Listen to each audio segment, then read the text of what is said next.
Ang Yamaoroshi is itong orang Chichukumogami, gadalalang baoord sang hapon na nagmumol sa mga gamit sa bahay na nagiging buhay matapos magamit ng matagal. Partikular, ang Yamaoroshi ay kahong metal na kudkuran na naging mapurol at kinakalawang. Sa ribang hapon, ang gabrispin na ito ay hangin sa bundok. Kahawig ng porcupine na kasing laki ng oso na may mahabang matulis na nguso at kalawang na katawan. Ang mga tinik nito ay kasing talim ng mga espada at madaling makatusok sa laman.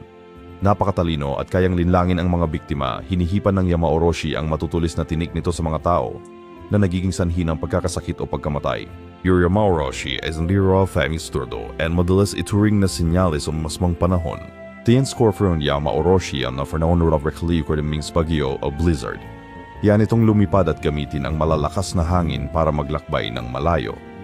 Yung mga kwento tungkol sa Yamaoroshi ay iba-iba, ngunit kadalasan ay inilalarawan ito bilang mapanganib at pansasalanta. Paalala ito ng yokai na mag-ingat tayo sa ating mga ari-arian.